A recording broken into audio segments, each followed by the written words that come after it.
This episode of Behind the Billboard is brought to you by Bauer Media Outdoor. Oh, and here's a little drum roll moment. This year marks the 20th Outdoor Media Awards. That's 2 decades of championing the bold ideas and brilliant out-of-home campaigns that stop people in their tracks. The awards celebrate creativity, planning, innovation, and the work that really gets seen. If you think you've got a winning campaign, mark your calendars, guys. Entries open January 22nd, 2026. The 20th Outdoor Media Awards, brought to you by Bauer Media Outdoor. What do you think about people from New York? New York, New York, New York! This is 14th Street. It would take one subway ride for the Dalai Lama to turn into a lunatic, raging person. Joe DiMaggio joined the Yankees in 1936 and was an instant star.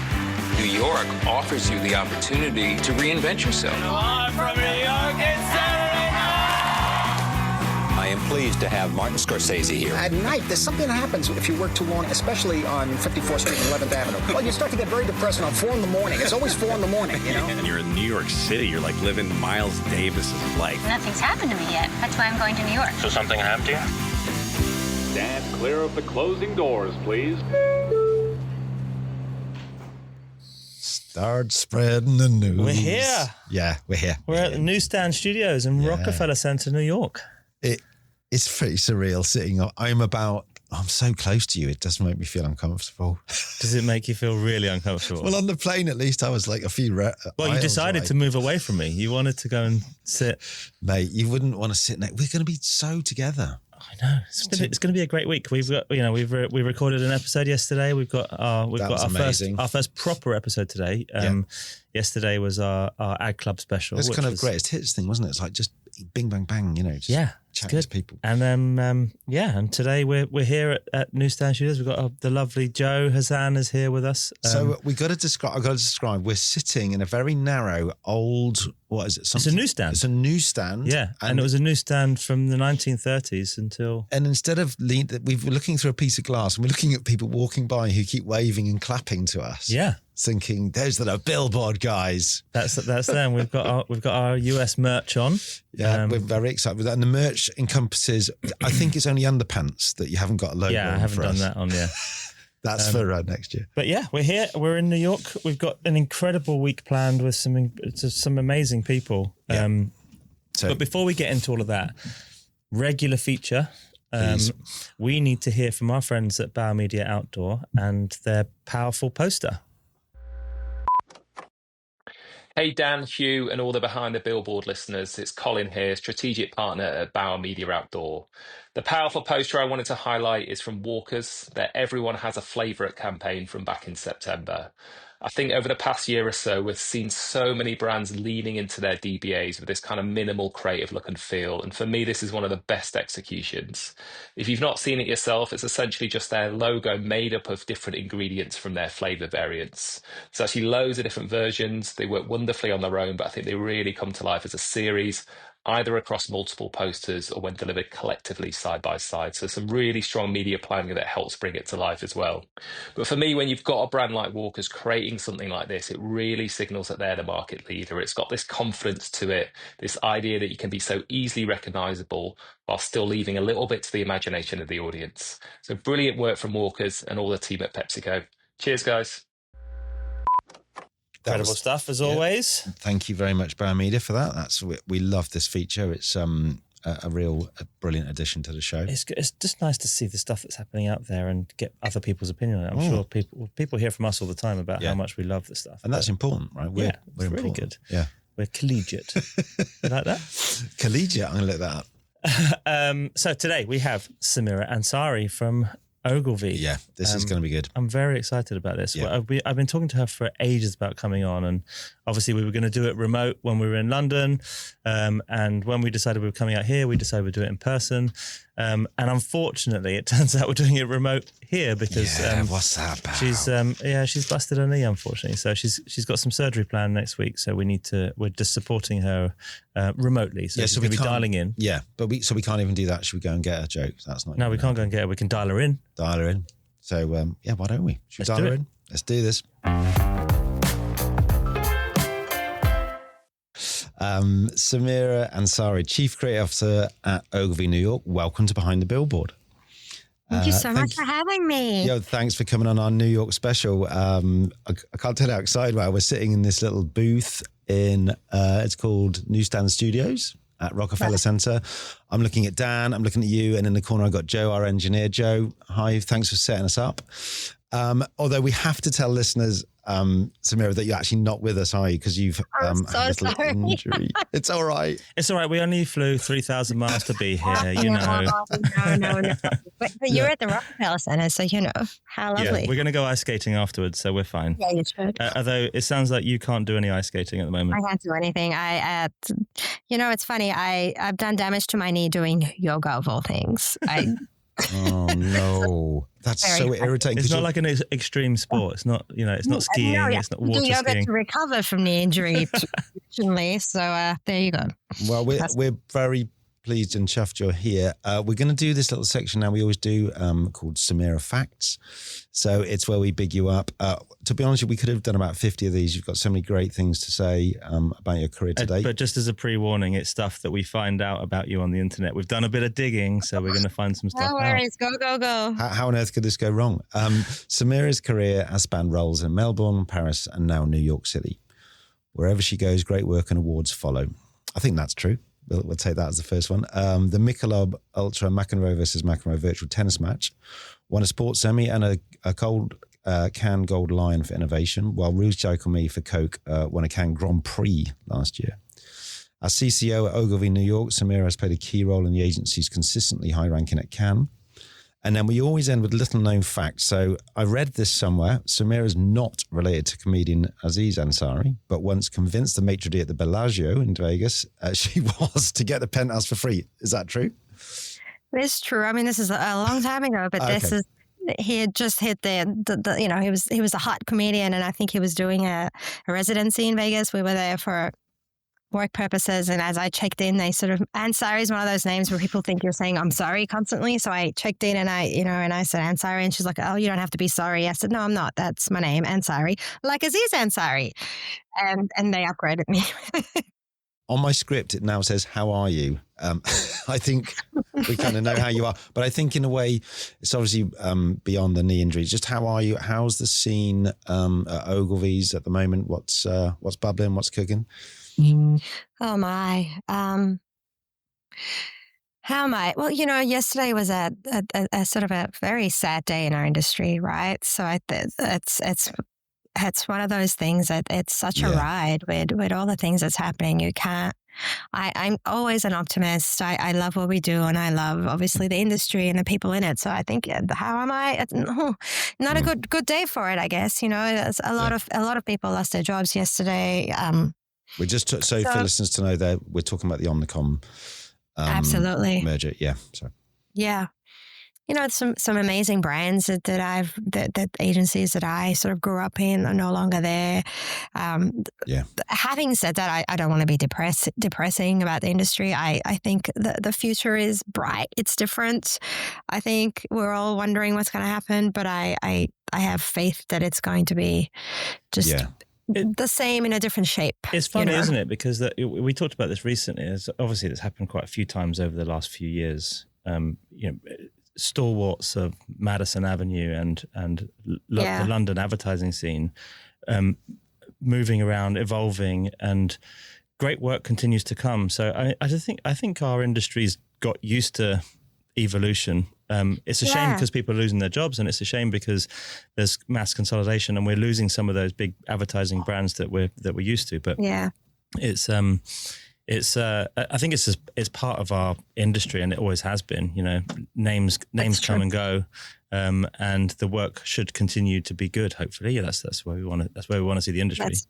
That's exactly right. I think all we can do is concentrate on what we can affect, and that's the work and what we put out in the world and how we affect culture and all those things, and that's what drives me anyway. And I think that's what drives great creatives.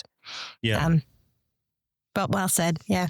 And just in terms of Ogilvy itself, obviously you've been in your role for a while now, and clients are coming in. You're out pitching. You're producing great work. How's the situation at Ogilvy, New York? It's great. I mean, look, Ogilvy, New York is big. It's a flagship. Obviously, it's been a tough year for everybody, I think, but. Yeah, we're still chugging along. It's always about the work for me as sort of the creative person. We have really good people. I'm really honestly obsessed with our creatives and just the talent that we have. So I have nothing to complain about. Brilliant. Yeah, that's great. We're going to do... Yeah, our first segment is always the billboard at the end of my street, which we've changed for our New York trip to be the billboard at the end of my block. And have you managed to see anything out and about as you've been well, you're not walking around because your knee's bad, but as you've been out and about? Yeah. Look, I find New York subway advertising fascinating. That's the end of my block, right? I go to the end of my block, I go down onto the subway, and I come out at the other end in the World Trade Center to get to Ogilvy.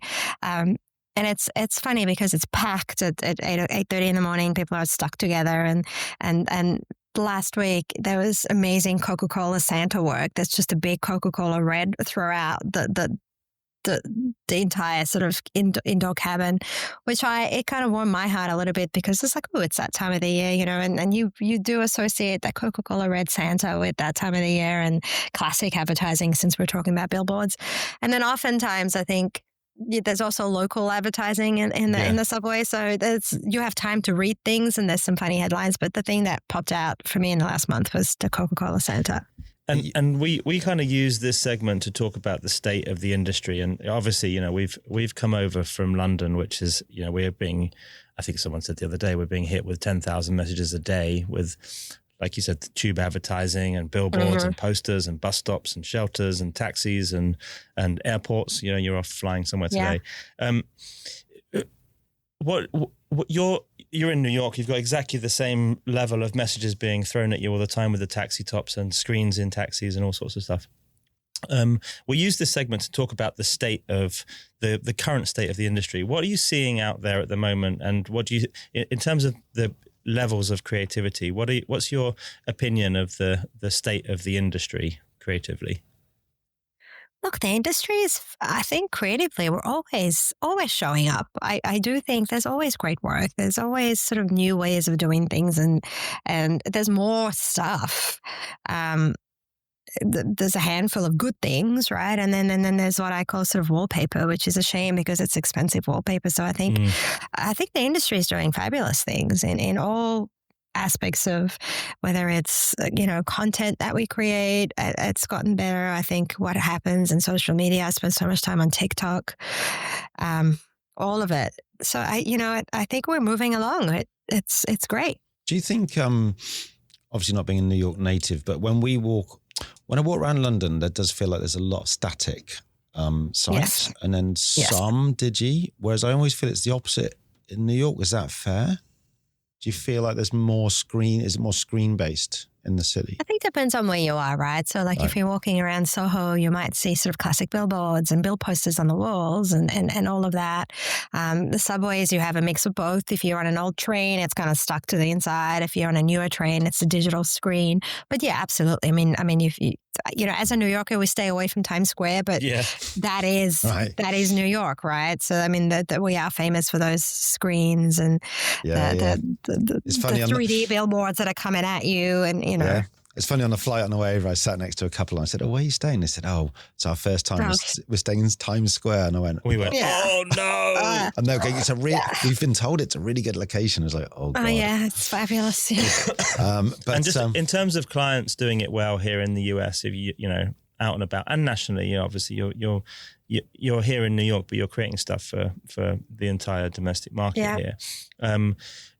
Your clients aside, because you're in control of what they're putting out. Who are the clients over here doing great work? So not necessarily agencies, but you see the brands that are really embracing out of home and billboards and mass communication. Who do you think are the you have to let me think about that.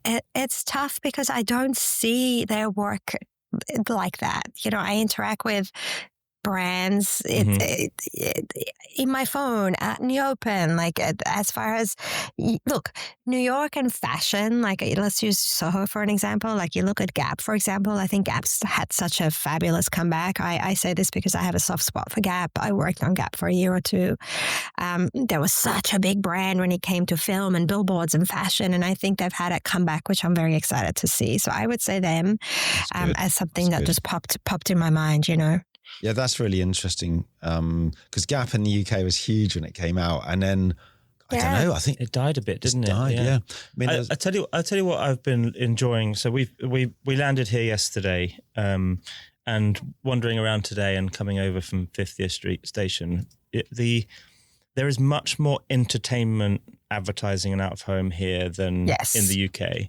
So there's obviously a huge embracing of Amazon Prime and Netflix and the big entertainment brands, you know, all the Comcast brands and Disney. They're obviously fighting for that space around Times Square, but it's everywhere. And like we came on the subway over here to the Rockefeller Center to Newsstand Studios today, and it's everywhere. And I think that they're clearly one of the top spenders in out of home in this market. Look, it's that time of the year as well. Like True. People go to shows, and there's a Broadway, and I mean that's the really the beauty of New York. Like as tourists, and it's a touristy time of the year. And they've got an ever-changing product, right? So they've got new series and new things coming out, and they've got new things to shout. I mean, about. there's Wicked, which is new. There's always a big launch, and every taxi top is a Wicked top. You know, so I think, and that's what you want from New York. Like you want to sort of. It's funny you mentioned the Coke thing. We run a piece every week called Ooh, That's Nice, which is a social channel thing we do where every Monday we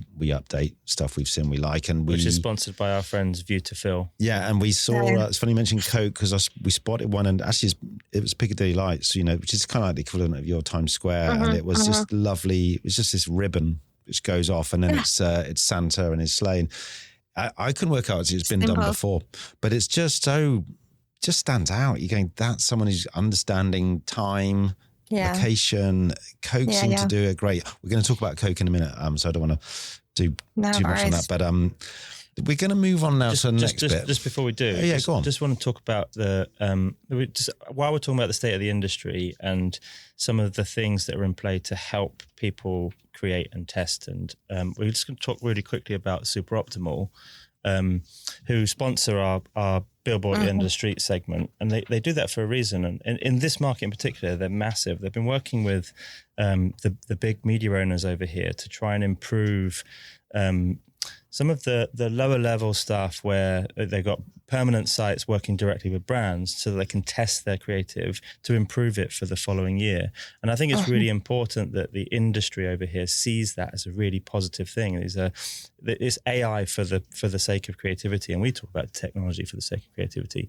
but it's AI driven where brands are uploading their creative and getting kind of on the fly testing to improve the quality of it. And I think raising that floor level of, like you said, the wallpaper level is really important for this market where there are so many formats now, and there's so much competition for messaging across the social media and across all the other formats, that trying to improve the level of that wallpaper, the lower level stuff, is really important for the upper funnel of creativity, because if everything gets better together, then our industry improves. And I think, I think there are tools out there to help people, and Super Optimal's doing that in this market really well. No, well said, mate. Anyway, we move on to your first billboard ever. Do you remember it? You can lie if you want, don't worry. Look, I worked on planes, trains, and automobiles. My very first billboard was for Connex Trains in Melbourne, Australia. Really? But the first thing that I did which was, within the first 6 months or a year of my career that I was kind of obsessed with, was an ambient media piece for Virgin Airlines. And at the time, it wasn't even a category. It was the first year the D&AD had ambient media in the yellow book, and this one had the suction caps on it. And it was a clear sticker with a plane on it with a message that said, I think it said, "Now in Rockhampton skies." And I busted the producers backside to get these printed. No one knew what the hell I was talking about. I'm like, if you stick this clear sticker on a window or inside a bus, if you're sitting there and you're just looking out the window, like at a cafe, you see a plane in the sky, Yeah. And it just says this is a new route that Virgin Airlines has got a new. I did my deep dive on the research, found this, and I was just so wowed and buoyed because it's such, it's a small thing. It's a sticker, and yet it's so powerful. I looked and I thought it was just like a forerunner for the BA Lookup campaign. It's but you did it like old school. But years ago, that's like 25 years ago, I think. It's actually 2003 because it is actually one of the ones we're going to talk about. But it's good we talk about it now, right? But it was like, it's just so simple, so beautiful. I think it says now in Rockhampton skies. That's right. Virgin blue. And it just stuck me. I went through D&AD, found it myself as well, and it was like, it's cool that you did it all over, right, on bus and windows and everything. The ambient level of that, it's not a fixed format. It's surprising delight in its earliest form in 2003. Yeah, it was the same year the ashtray with the lungs, one big, I think. But it was really the first time, and it was my first award. It was my first in-book pencil with the D&AD, and I was 20-something, 22, 23. It's good. It's a really... It was so exciting. It's a nice one for us to start on because, because you kind of go, right, that's the standard now. You got to try and keep going, and it's... right. I mean, our show it's called Behind a Billboard, but it really is just everything outdoors, it's the out-of-home world. That is a... When you're saying you put it on bus, because I was thinking, in the airport, that's cool. Because Dan and I got delayed yesterday, so we're sitting in the airport, and you're literally just seeing planes go off. It's just such a sweet This idea. is in cafes. Like the image in the D&AD is a cafe, and you're looking out the window, and it's saying, now it's in your skies. Now you can fly to Rockhampton. Right. Brilliant. What's fascinating is that was the first year ambient media was a category, and now it doesn't exist anymore. It's back into outdoor, right? Yeah. So it's the definition of outdoor is to your point, billboards outdoor. It's completely different. It sort of houses all those activations. Yeah, and it's everything out of home now, isn't it? It's down to the promotional items that you give away, experiential things. It's anything fast. Physical that's happening, For a while there as well, I was involved certainly on the can side when they were digital was completely separate. Yes, and I was involved in the recategorization of that to make sure digital was just seen as part of outdoor. It's the whole thing. It doesn't have to be print or digital. It can be both, and it's just it's another format. Absolutely. So very interesting. So we go back in time a long way. Let's come right into the modern era. Let's talk about Coca-Cola Recycle Me. Yes. Yeah, this is. So if you're in the deck, it's on slide 8. I have it. I see it. Yeah, just a tiny run up for our listeners. It was just. You're going to tell us, but it's a brilliant, simple idea. Ran all over the world. It's just like all those campaigns you get. It's just got that heart. It's just such a brilliant idea. It won a Cannes Grand Prix. Tell us a bit more about this, if you could. Maybe what was the brief, if you recall, and then how the work came around. Look, we do. Our Coke line is amazing. Yeah, honestly, Islam is one of the best creatives I know. So he has great taste, great understanding of his brand, all of that. And I think this particular brief for me was, it's funny, we were just talking about the Santa red, and you just talked about the Coke ribbon. I grew up so obsessed with advertising in the 80s and 90s, and whether it was depicted in film and television or whether it was physically experiencing outdoor media, and that Coca-Cola red was always everywhere. Like if you walk through big cities, whether it was London as a 20-something-year-old or even Australia, in obviously New York, the blanket red that they would do, I have really fond memories of, with obviously the swirl and the swish and all the things, right? Yeah. So this actually was more of a branding brief to my team. How can we sort of go back to classic outdoor billboard advertising that Coke has done for years and years in such beautiful ways. Remember the hands coming together, and they've really done some beautiful pieces. Yes. And that was really the brief. So it wasn't, people say, was it a recycling brief? It wasn't. It wasn't a recycling brief. It was a branding brief. What do we do? How do we just sort of own the red? Right. That's And interesting. the team showed me a crushed logo. Right. And literally, I saw, I saw the layout. They're so talented, and it said "Recycle Me," and I'm like, oh, that's interesting. And if you look at a Coca-Cola can and you turn it around, and a case study shows it literally says "Recycle Me" on the side. So all we really did was crush these cans as you would when they're being recycled, and then extracted the crushed logo and the "Recycle Me" off the side of the can, and boom, there are the layouts. Can I go back a bit? Two things. One. So was the creative team a team here in New York? Yes, they are. They're amazing. Great. And super talented. Oh, cool. And then, so were you like, because those moments you go, wow. Were you like super excited? Did you realize it? I mean, everybody anybody that saw that, obviously there was a little reshuffling of the layout, what have you, but every single creative that just saw that, it's, you get that. It only happens so often in your career where you see something and you're like, oh, yeah, like you've hit something amazing. I love it, but I love the craft because I imagine I'm looking at several in iterations of it, and each time it's different. So did you say to the team, the group, the client, right, I want to see one for every region we're in, or did you say I want what? We talked about it. Look, we talked about it. If you think about it, no two cans crush the same way. Right. Brilliant. Right? Brilliant. Even if you're using machines to crush them, if you decide to squash them with your hands, crush them, like whatever. So our whole thing was, okay, so how many of these are we running? Every single one of these should be an individual crushed can. Because at the bottom it also says, some says "Recycle Me," but then the others have a different languages. Yes, so Spanish, Portuguese, and English. So these ran obviously globally. So they ran in Times Square here in New York. They ran in Mexico, I think, in Argentina, in Brazil. Did you have who gave the kind of like thumb up or thumb down? Because you're going right. How many can we have? Like, I don't know, 180 or say, for example. I don't know. Trying to think how did you do it? How did you distill it down to like the core? Was it you? Was it a wider team? No, I think how this and it, every brief is a little different about how you go about it. But this particular one, the audience was Islam, so I showed it to Islam. I presented it, and it was a big group of people, and people were like, "Oh my God, this is amazing!" And then I think what happens is it travels through the Coca-Cola company, and different regions kind of say, "Oh, we love that, we'll take it."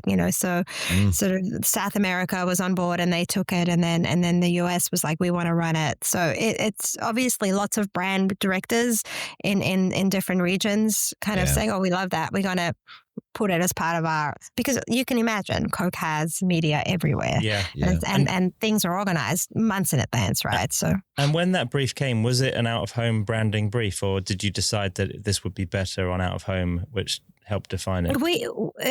I gave it to my team as an out-of-home branding brief. Yeah, I think that's really important. I was very specific. You see this on other channels. I don't think it has the same level of importance. I think it's that, like you said, when environments change, and some of these things are on rotation, some of them are posters, some of them are digital. Right. Some of those big sites, like in Times Square or those big LED screens, they're sharing media with other brands. When everything changes to red, it's just a different glow in the light in the street, isn't it? And it catches attention. And when it's something as simple and bold as a crushed logo, it stops people and makes them think. And I think that it works because it's out of home. I think that the impact is arguably lessened on, I agree. On other channels. I mean, if you think about it, there's not many logos you can do that with.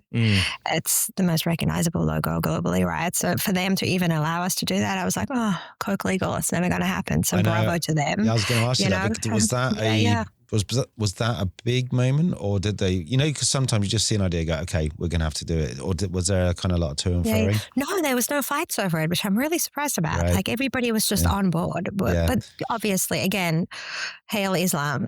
He was the visionary who really just went for it. I had one other point I wanted to make.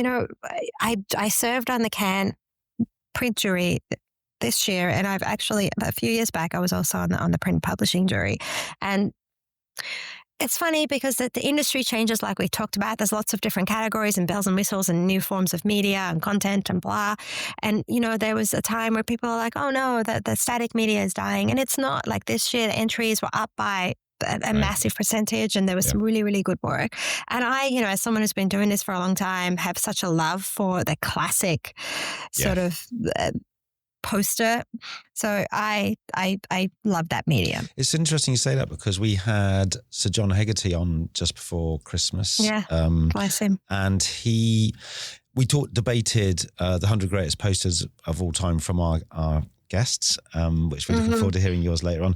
And we talked just generally about billboards and the advance of tech and digital. And he said he still doesn't think digital out of home has had its moment yet. He still doesn't feel it's kind of got to that place, which is really interesting because some campaigns do, and you go, that's brilliant use of it, and others, but unless it's just going to be like the other media, you talked earlier about, a lot of stuff kind of wallpaper, it's digital wallpaper, you kind of.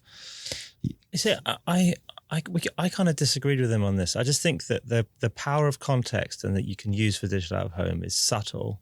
When we on the walk over here, we saw the big Barclays advertising on the side of the 3 LED stripes along the wall, and they've got snow falling. It's winter. They're using it for contextual purposes, and I think seeing it as a separate thing, digital out of home, is wrong, and that's why I think Cannes pulled it into it's just part of out of home now, and we're seeing this can be static and work on digital out of home and work just as well as a piece of printed material. I think where my heart sinks a bit when they go, and here's a film, a poster, when the point of the poster is to see it very quickly and go but it's such a great campaign. I mean, you could talk about it all day because it's just there's so nuanced. There's so many lovely bits of craft about it. But thank you so much for sharing the story behind that. So we're going to move on now. Well, should we move backwards in time? Let's move backwards, to your time at FCB. Yes. And we'll have a glass of Michelob. Yeah, a Michelob Ultra. Oh, Michelob Ultra. This obviously won awards everywhere, including an Emmy. And we did actually talk about this briefly with Alex on episode... Is that really episode 22? No, sorry, it's 57. 57, okay. We got that I thought it was later, yeah. On episode 57, just about this project. But we'd love to hear about it from you in more detail. We kind of scratched the surface with Alex on it, but we'd love to hear from you on McEnroe versus McEnroe. Absolutely. Look, Alex was such a key part of that whole project. There was obviously a lot of people that worked on it. I'm glad you spoke to him. He's one of my favorite people. That's it. Look, Michelob Ultra as a brand in the US, it's now the fastest growing beer in America, which is amazing. But it's gone beyond the Buds and the Bud Lights. And if you think about American culture and the beers, that to me is unbelievable. Again, really, really amazing client team. And that I think to me makes a really big difference. They're visionaries and they see past the basics, which is important. So Michelob Ultra is a light beer, just so you know. It's a light beer that it's only, so many calories. It tastes great. And their whole sort of brand proposition was it's only worth it if you enjoy it, right? So yes, you work hard, you work out hard, all of those things. You should also be able to drink a low carb beer and really enjoy life, right? Yeah. And they've over the years have played a massive role in sports partnerships. That's concerted effort from them, saying you can absolutely work hard, play hard, but here's something for the people who play hard. Right. And they've used athletes and players of all sort of shape and size to talk about this, right? So they did the NBA bubble. It was the first year, for example, that they were sponsors and COVID happened and like, oh my God, how do we bring basketball back? And that was huge. So we did that with Microsoft and NBA.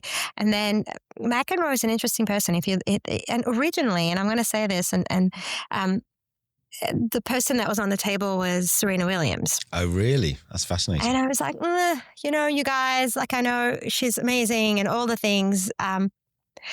And as it happens, she didn't want to do it. And so we landed on McEnroe, and I think it's better. I think it's 1,000 times better because if you think about, as someone who grew up playing tennis very badly, but being a huge tennis fan, being Australian, it's kind of part of your DNA, right?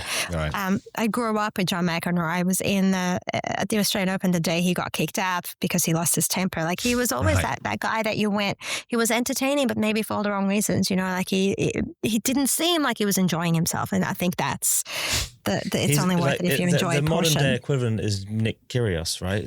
There you go. Exactly. Another Aussie, right? Yeah.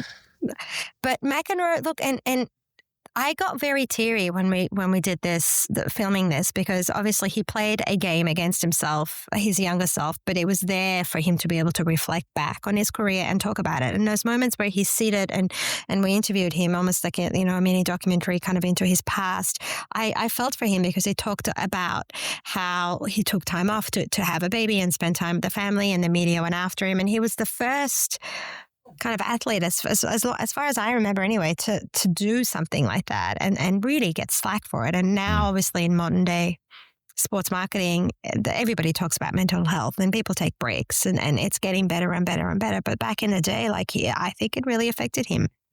So it wasn't just, this really cool techie thing where he got to play tennis against himself. It was there for him to reflect on his career and really talk about the chapters of his life. Yeah, because it's like all great work. It has that element of tech and innovation and like that wow factor, like, fuck, what? Right. That's amazing. But then you've married it with the, like you said, the story of him and his engaging character. I was thinking, just referring back a little bit to the BA lookup stuff, and I remember the tech, I think it was Ogilvy as well, and they'd sort of got the tech, but they hadn't quite nailed the human bit. Mm-hmm. And then someone said, you need the kid walking along. Or when you see the kid, then you go, oh, that's the magic. And it's like, Dan and I talk a lot about tech for creative sake, not tech for tech's sake, because you see a lot of stuff and you go, oh, yeah, neat use of tech, didn't really engage with the that. idea can't be tech, right? Because tech, like, imagine if we had done McEnroe versus McEnroe today, it would have been a completely different, look at what AI can do now, right? Yeah. This is only like a handful of years away, and you look at it and you're like, it kind of looks low tech now compared to what I think we could do now.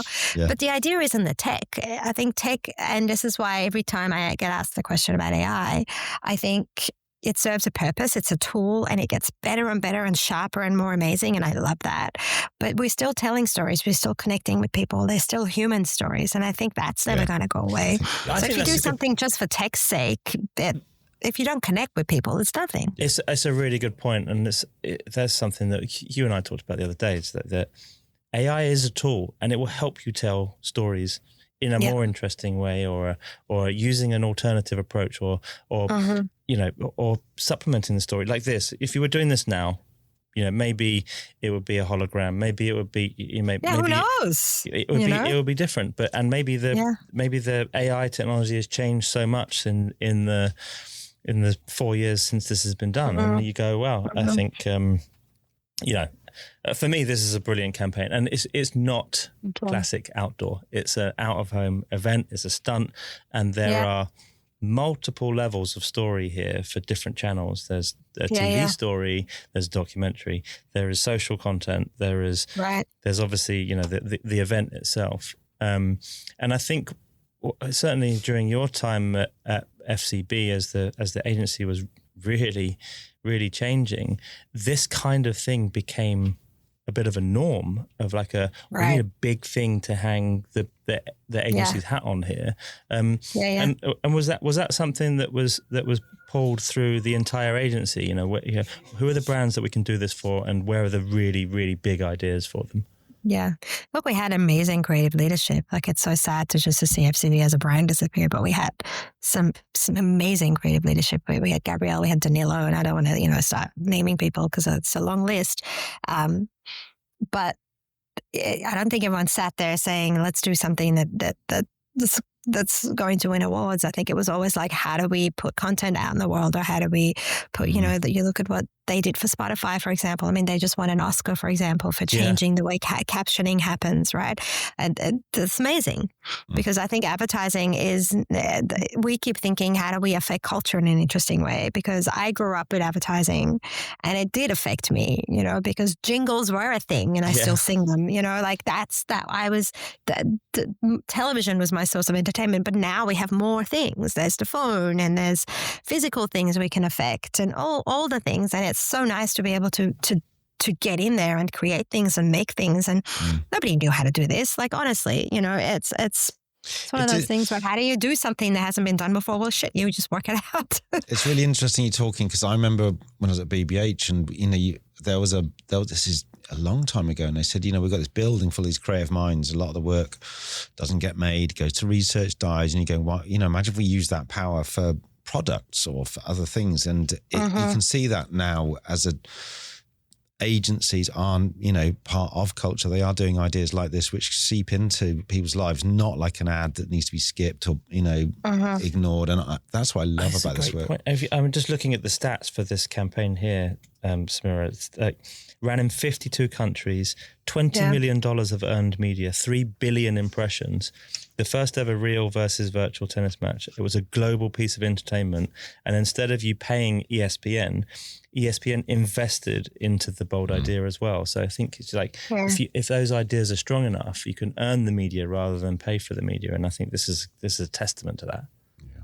Absolutely. Yeah, it's brilliant. It's it reminds me, like, those shows where it's like Desert Island Discs, or they talk to people about their life and they go, what would you say to a younger you and all that? And then you've of made a show about playing. It's so good. Just before we move on, we talked very, very briefly with Alex about some of the tech. Yes. How much of the tech story do you remember from the process and the kind of testing and being involved in it? I remember all of it. Like, it was such a heart attack the entire time. I was going to say, we started making you shake and you've got heart palpitations. I mean, I don't know how truthful Alex was, but my God, like, it took a while to get it to work. Like, it was stressful, and there was a very little rehearsal time because obviously John McEnroe is John McEnroe. I was the tennis expert on the agency side because I knew a bit more about tennis, for example. So I was like the go-to person that he was yelling at when he was frustrated, and it was very uncomfortable. But there's a film of droplets of oil, of all things, right? And the projection happens on that, so the ball can go through it. Like, we tried so many different things, and then there are these amazing sort of robotic arms on the other side, which he didn't see, that then get the ball back to him. But there was so much study done before that so that the ball would get back to him the way he played, right? Yeah. So machine learning and all of that happened, and it's in the case study, but like, that portion of it was fascinating. Like, he serves a certain way. Nobody else serves like John McEnroe. I don't know if you guys are tennis fans, but the way he moves and the way he hits and the volleying of it all. So there was, I don't know how many hundreds of thousands of things were fed into the computer. Now I sound old. And the predictive analytics of how he would respond to a certain shot. Because if you've got a human there who's then trying to beat himself, his 1982 self, he's going to change the way that on the fly, he's going to go, I'm going to hit a drop shot. And he played different in 82 than he did in 88, 86, whatever. So like, all that was studied and analysed, and then the machine would get back to him. When do you decide to volley? Is it a forehand? Is it a backhand? All of that. I think I've done, in my career, I've done a number of things on the bleeding edge of technology. And while it works out in the end, I appreciate what you're saying. You're sitting there and you're actually going, is this thing going to fucking work? Is this going to, we've put a lot of money and time and effort into this. Is it going to work? And I think when you're on that bleeding edge and you're pushing innovation, and you in order to create something that has the magic and gets the 3 billion impressions, if innovation is one of those things, you have to be able to sit and take that level of discomfort when it's not working. Absolutely, and you have to fail. Right. Yeah, absolutely. I mean, it's so easy to be comfortable and to do things that have been done before. It's so fascinating to sort of go where no one's gone in every form, and in this case, it was technology back then. And there were many heated conversations and discussions, but I think the beautiful thing about that team, and I love them and I miss them, and any kind of good project, is everyone's on the same page. Everybody wants the same thing, including the client, and everybody's invested. And you'll get there. And it takes a brave client, right? It takes someone. It does. You're going to go and present that idea and say, hey, we're going to have McEnroe play McEnroe from 1982. They go, well, how are you going to do that? And we're going to go and work that stuff out for you. And at that point, a brave client is signing a blank check saying, okay, I'll pay you to go and work that out. And it's really important that great work comes from great clients, and they'll invest in it if the idea is good. Exactly. Yeah, you're only as good as your client. We are going to finish with a little glass of Stella. I don't know. I can't remember if we were recording at the beginning of the show or not, but I was saying about how I spotted this the day before we came out, that there was a couple of Stellas at my back of my fridge, which had been sort of, slightly hidden, but the red at the top. And I was laughing, going, "I've got to tell Samira about this, because this is the truth. This campaign is called Hiders Keepers. It's a series of brilliant shots shot by Ale Burset, who we will ask you about in a minute. But they are their classic human truth of going to a party or hosting something and thinking, and we've all done it, you hide the stuff you don't want people to have, the good stuff. In this case, it's Stella, which is true because it's a really premium beer. That's right. Could you tell us a bit about this? Because it obviously, like all great work, when you see it at the end, you're going, oh yeah, of course, human truth, funny, brilliant shots, off you go. How did it come to fruition? Were you shown this in this form? Was it a specific brief? Was it proactive? How did it come to you? We talked about it with the team. I think originally we had it sort of hidden in a tub of ice, for example, in a bathtub full of ice, and in the back of the fridge, and what have you. And through many discussions, we sort of stuck with the fridge with the client. But I think it's the ideas to me that work are the ones that you just get instantly, especially in things like medium, like outdoor and static images, right? And you have to understand it, and in this case, how do you understand it? You relate to it. It's so true. You said it. Human truth is one of those things where, we have on every brief, like a behavioral insight. And it's true. Like, it's annoying. You go to a party and there's like 3 different types of parties represented in there. And they even play that as funny films, whether it's a birthday party, a housewarming party, a house party, what have you. And you take what you want to drink, which is the expensive Stella, well, not expensive, premium, I should say, right? Yeah. And then you put it in the fridge, and an hour later you go to get your beer, and the cheaper stuff's left, and the Stella's gone, because anybody else that goes to the fridge goes, oh yeah, thanks. They take it. So it's true. You hide it. You tuck it in the back. You shove it to the bottom of the ice in a bathtub. Sorry to jump in, because it struck me looking at this. I kept thinking I like it so much, but then it struck me about this debate that's been going on our show and in LinkedIn. This no logo debate, this no end line thing, which I know you wouldn't have done specifically on this, but you could have, I suppose, put at the bottom a logo and another line and a website and all that kind of shizzle, which is redundant. BA are now doing this. Heinz, McDonald's. Would this part of that debate, or did you just immediately go, we're just going to have a nice No, we talked about it. Okay. Look, we talked about it. It's again another one of those brands that is so well loved and recognized. Iconic. And you see iconic, like you see that little sort of star icon that was used next to Hiders Keepers. It comes off the bottle and the logo. So the subtlety, and the logo is there. You just have to look for it. And it's a bit of a, as Americans say, where is Waldo? As I say, where is Wally? Yeah, where's you Wally? have to sort of scan, right? Yeah. You have to scan and find it. But once you see it, you know. Yeah.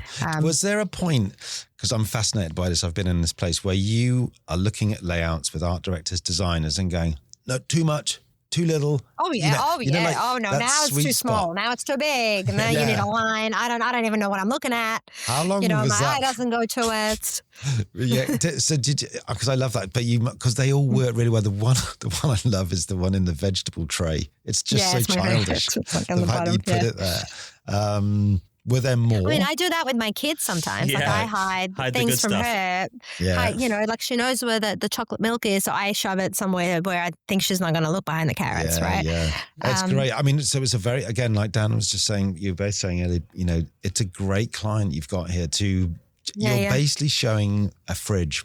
That's all you're showing, isn't it? But there's so nuanced to so much more. And it's not a pretty fridge, like it's not a styled fridge. It's a regular fridge that you would see. Fridge, yeah, that's right. It's brilliant. We have to give a big shout out to Pim on this one. Pimmy, Pim works with you, and he worked with you at FCB, right? And he's a good friend to the show and put us in touch.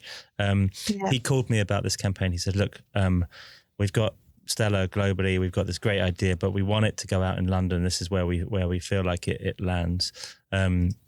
So we'd put him in touch with some of the local media owners in London, and also our friends at View to Fill, who photographed this for them. Thank you very much. Yeah, no, we love this campaign. As soon as he sent it to me, I said, I know the right people to talk to, and I put him in touch with the teams at Deco and Clear Channel and Ocean to get this out there. Thank you. So seeing, we're here in New York, but we're looking at this stellar campaign that ran in London. It's a small world, right? Fantastic. It's a small industry. A quick question on, am I saying his name right? Ale Burset, is that how you say it? Ali, yeah. So Dan and I, we've just done the review of the year, where we sort of look at all the outdoor work, and his name is... it's all him. It's on everything. So how was he to work? Because we're going to try and get him on next year. But was he... I'd have to. He's a character. He's amazing. Is he good fun? Yeah. I'd like to... Look, he has such an eye. Yeah. And such passion. And it's lovely to shoot with him because I arrived on set and he's yelling at me like he's Argentinian in the most passionate sort of way. They want things in the foreground. And I'm like, what are you talking about? Like I flew in, on a red eye just to be there with the clients or what have you. And I get there and he's framed it and he's like, look at this. And I'm like, oh, I see what you're saying. So like there was you could see the kitchen counter in front of the island, in front of the fridge, and they had put like a vase of flowers and a bowl of fruit or whatever was there. And I'm like, no, just push in. You just want the fridge. And he's like, right. He's so passionate. But his pictures, you've seen, right? His pictures are amazing. So you just leave him to it. It's that thing though, when you see the finished thing and it is so good, you don't, obviously you don't see those thousands of shots and decisions from before. You just go, oh yeah, it's easy, that stuff. And that's where it's a skill though. Like it's an eye, because I remember the camera was on a tripod and he's like, he took it off and he just handheld just moved by a tiny bit. And I'm like, there it is. Like he boom, there's something about his work. Sorry to cut in. It's something about his work. It's so accomplished, but it's fresh as well. He has that kind of, that duality. It feels someone who knows exactly what the idea needs to be doing and just doesn't let anything in the way. It's, I'd love to. We also, I know his name isn't Ale because you've just said it's Ali, right? I say Ali, Ali, God. But Ale is funny because he's like, that's a British beer, right? Brilliant. Okay.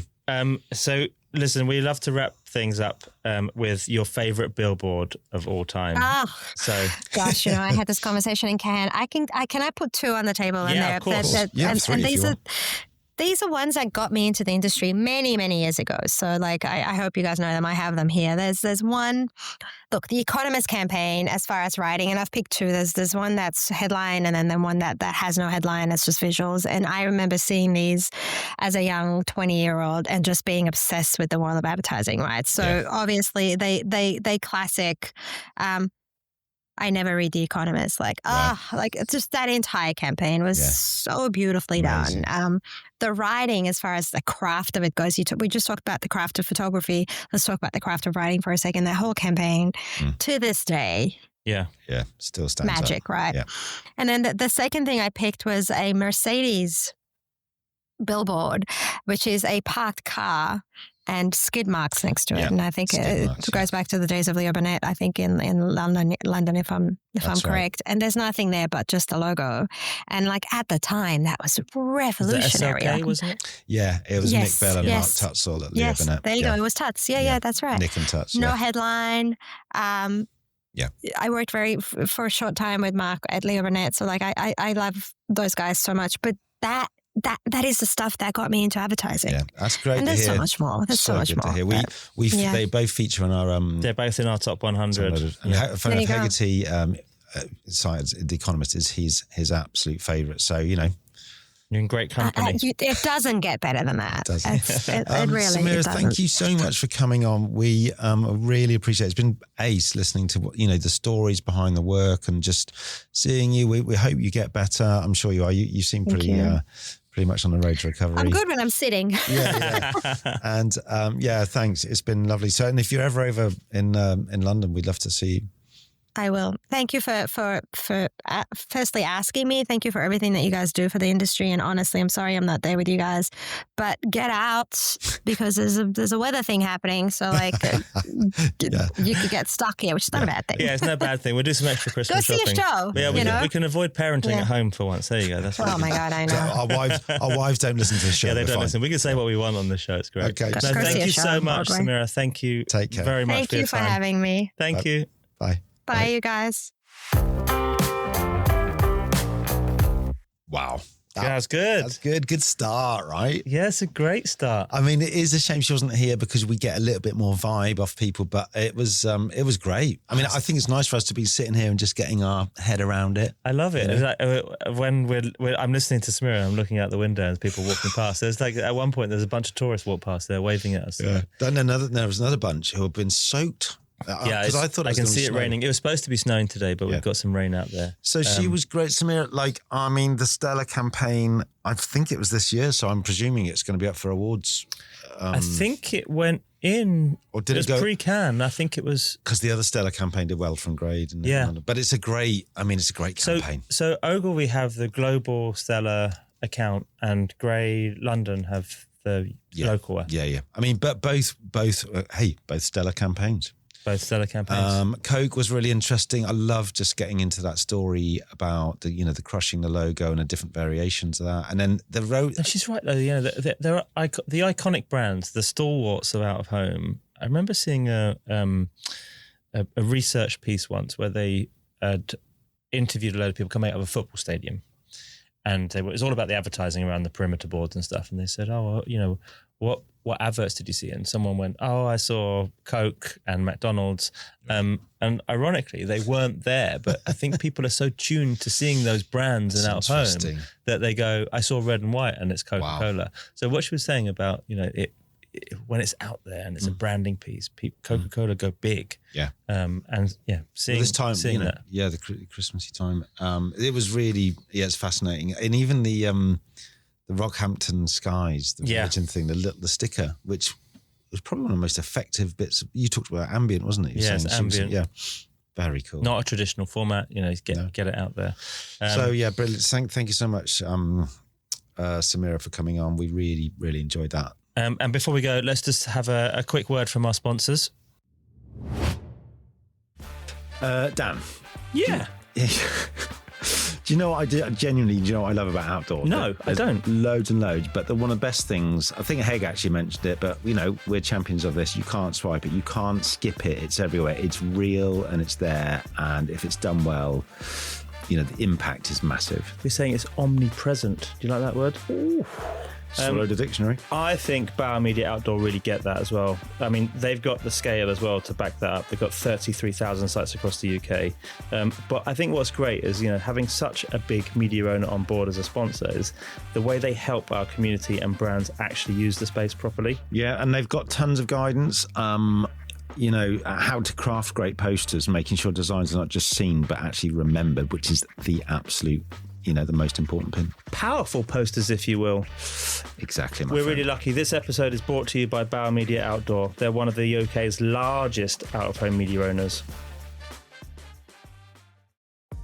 The billboard at the end of my street is brought to you by Super Optimal. Design intelligence for out-of-home. Super Optimal delivers simple, machine-driven analysis and actionable insights for reviewing and improving out-of-home ad design. Designers and media teams can quickly analyze billboard and poster designs, gain optimization feedback, and deliver out-of-home design that is fit for purpose. Test and learn. Make informed design decisions and elevate your out-of-home campaigns at superoptimal.ai. Ooh, That's Nice is brought to you by View to Fill, the out-of-home campaign photography and video experts. View to Fill have spent a decade mastering the art of out-of-home campaign capture. They know how these campaigns run: adaptive display schedules, dynamic creatives, and high expectations. That's why brands trust them to deliver stunning photography and next-level videography. From drones to time-lapse and motion capture, View to Fill turn your campaign into powerful content that lives far beyond the humble billboard. Because out-of-home campaigns are not just about being seen, it's about being remembered and creating a legacy. Want to future-proof your next campaign? Visit View to Fill to capture the essence of your campaign. Our music is sponsored by Gas Music, delivering sound, music, and magic.